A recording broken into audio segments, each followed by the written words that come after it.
Hey there, everybody. Matt Carter here from CarterMatt.com. And Jessica Carter, also from CarterMatt.com. We have the dire wolf, Coco Vanderwolf here, site CEO, to probably just go on the floor because she doesn't want to be up here. But anyway, we're going to talk about Game of Thrones, Season 8, Episode number 4.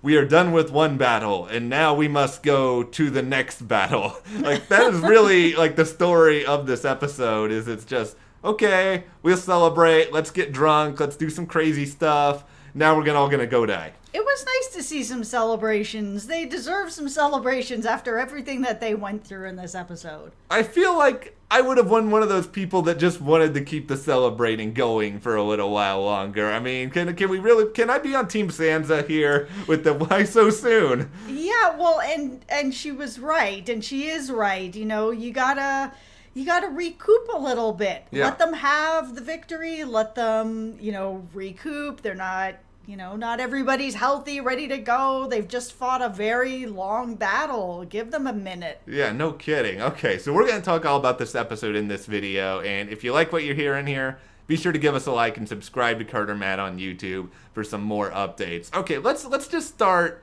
big picture here, because we could really go and hit everything very minutely, but this is a show about enjoyment. If you're not enjoying Game of Thrones, why are you watching it at this point? Did you enjoy this episode? Absolutely. There was a lot of great stuff going on in this episode, and it was, really fun to see everybody's different way to celebrate afterwards. The drinking games, the congratulatory punches, everybody's hooking up, and then there was Gendry.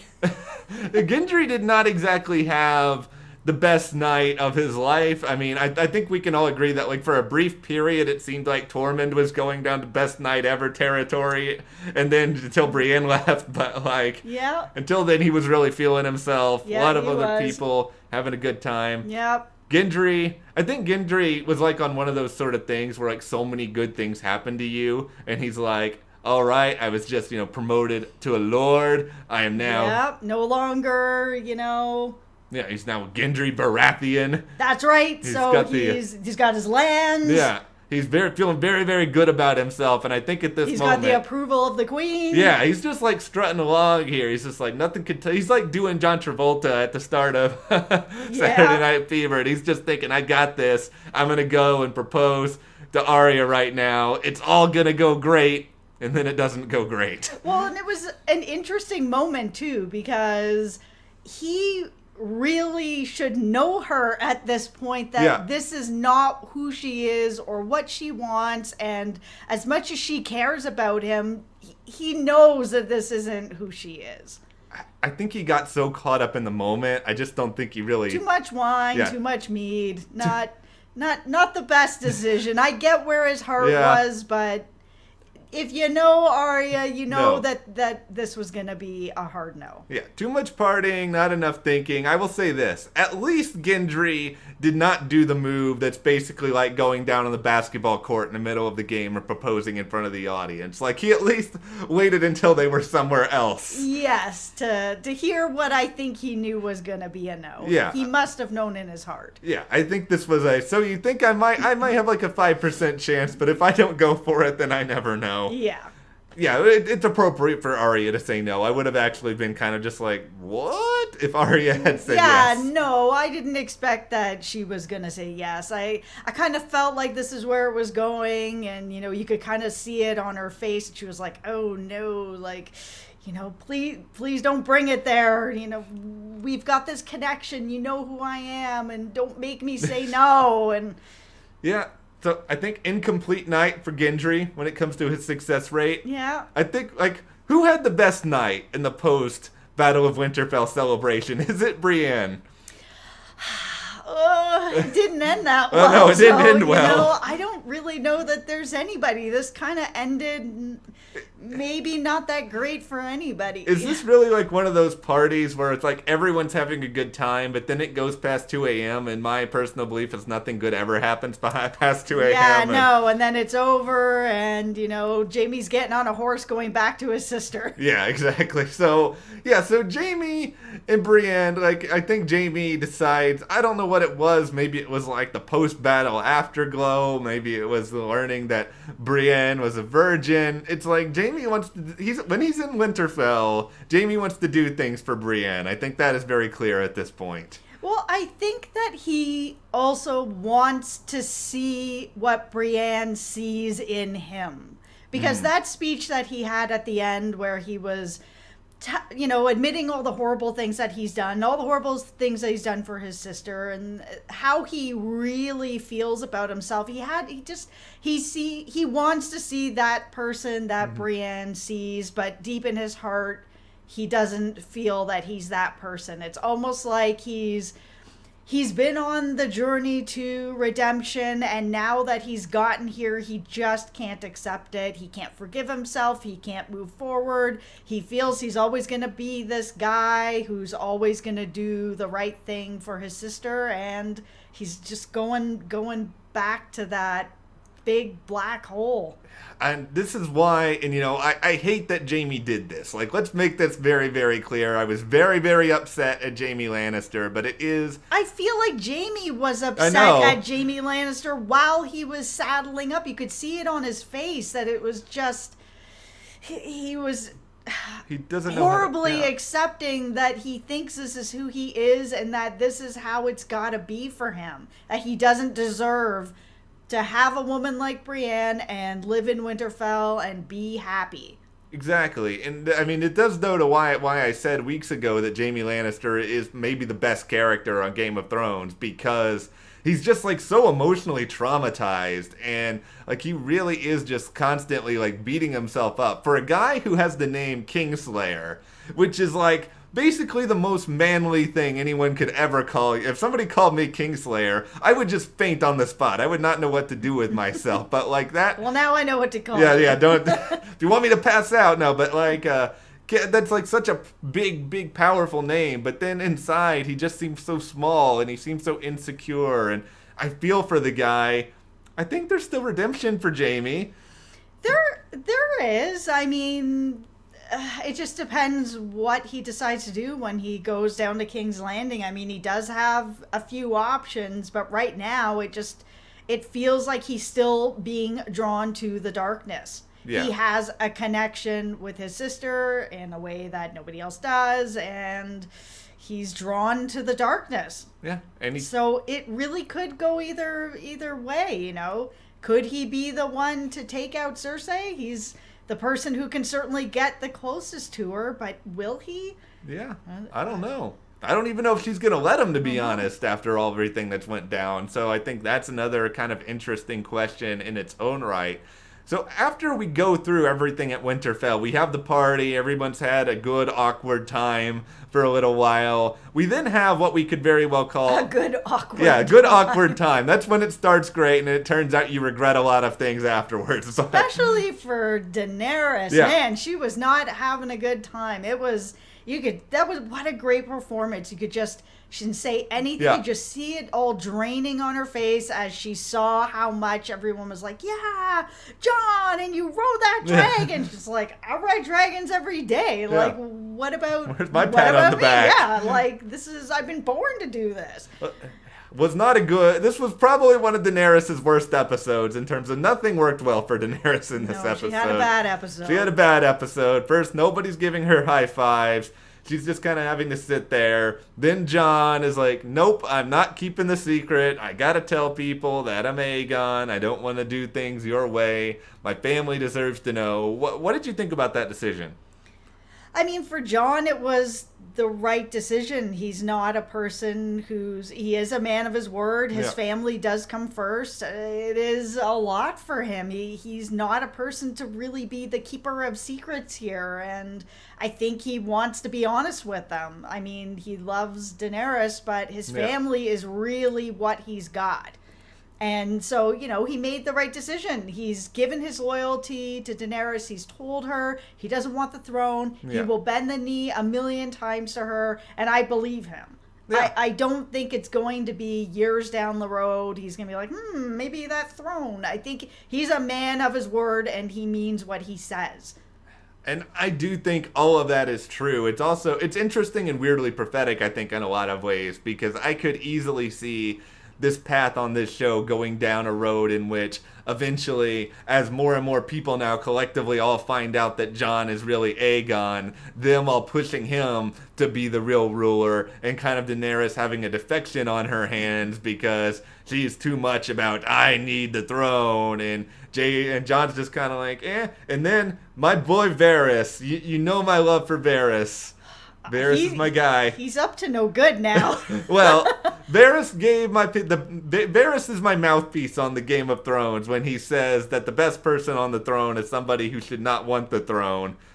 Varys should be on the throne. No, I'm joking. I'm just joking, but and no. All right, but he's absolutely right. Yeah. You know, someone that doesn't want to be on the throne, you know, yeah, they could do a good job. And Jon's going to do a good job if he ends up on the throne. But, you know, at what cost? You know, it's...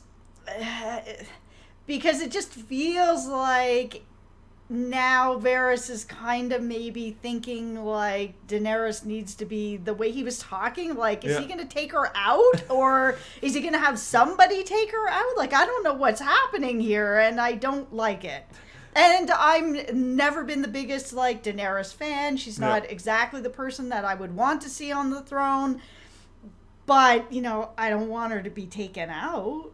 No, especially in, like, the Varys way. Because you know Varys is going to do something, like, weird and clandestine. Yeah, it's not going to be great. And it's going to be kind of sneaky and strange and not, you know, in a big blaze of glory. No, he's probably going to, like, get, like, a child army to go and take her out or something. Yeah, like, there'll be something a little sneakier. Yeah, like, but, I mean, all of this kind of makes sense for these conversations to be having, but I think this is going to be kind of an undercurrent over these next couple episodes. Well, that was really the scene of this episode, was seeing Tyrion and Varys sit down and have that very real talk about what are we going to do with this information.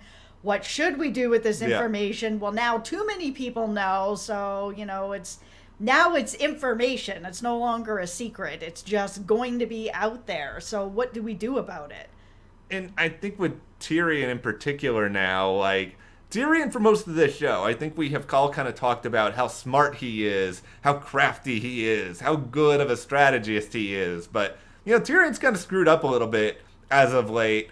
And now the question kind of comes up of, is Tyrion doing the right thing for having so much faith in Daenerys doing the right thing, when it seems like Daenerys is more than fine to do the absolutely worst thing and just let all these people in King's Landing die? Yeah, and there's something is blinding him at this point when it comes to her, that he can't see the forest through the trees anymore. He just has this blind faith in her, and you know, it's good in a loyalty sort of way. Yeah. It's good for her. He's not going to turn on her, but you know, at what cost? Where could this lead? Because now she's the angriest she's ever been, so...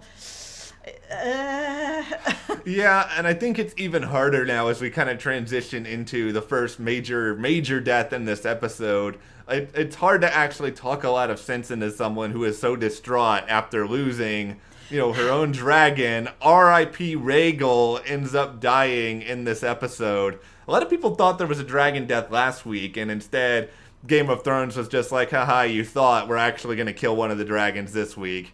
Yeah, and for her, the dragons are her children. Yeah. So, you know, she watched one of her children die right in front of her. Like, it's not going to be good. Like, now it feels like she's not going to be going towards necessarily this greater good only. Now she also has this anger on top of, okay, I want to be the ruler. I'm going to rule well. I'm going to give these people, you know, opportunities and this and that. Well, now I just want to burn everyone to the ground because my child was shot out of the sky and died.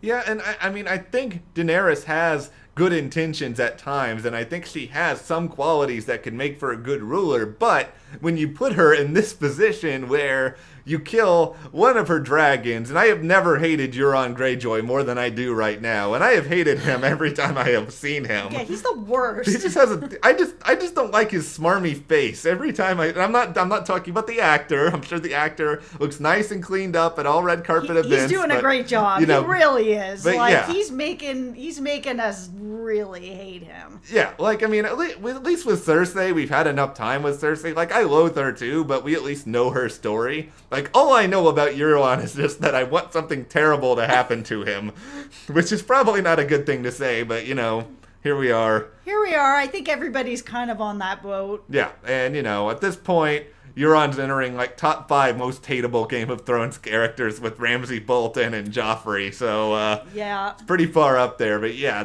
we lose this dragon. Daenerys is now extra turned up, and if this was not enough, like, one of the things I kind of was trying to predict entering this episode that was that, okay, maybe we're not going to have a huge battle, but we're going to lose one of maybe Daenerys' advisors. I had thought maybe it would be Grey Worm. Little did I know, instead, it was going to be Missandei who ended up dying. Yeah, that sucked too. There was just... Yeah, there was some suckiness going on at the end of this episode. Like, it was really crap. Like, I hate the Mountain. The Mountain is just stoic, just... I can't even that's my impression of the Mountain, because he didn't say anything now at this point. But, like, I hate him, but he does not have the hateable sort of just smarminess that Euron has, because he's got that helmet on. You can't see anything, but... No. But I also have this... He's just a brute. Yeah, he's just a brute, but we know this. The Hound is moving towards something. Yes, he's got a goal. He has his unfinished business. Yeah. We all know what that is. He's coming for you, Mountain. It's time for the Clegane Bowl, everyone. I'm so excited for the Clegane Bowl. I'm going to get some popcorn. I want them to just fight for like 5 minutes. I don't even care if they both just like kill each other and then they both die at the end of it. Because I think if the Mountain dies, what's the Hound got to live for anyway? Maybe Arya. Who else out there was excited to see the two of them on their horses basically being like, I don't want to be around people. Me neither. Well, now we're together because we're two people I don't want to be around people. I know that he did her wrong and she's done him wrong, but there's just something really... I don't know. There's something really interesting about their relationship and the way that they interact. I just really love it. No, it's fun. I like watching Arya and the Hound interact. And, they both are going down there with a very specific purpose, which is just murdering people.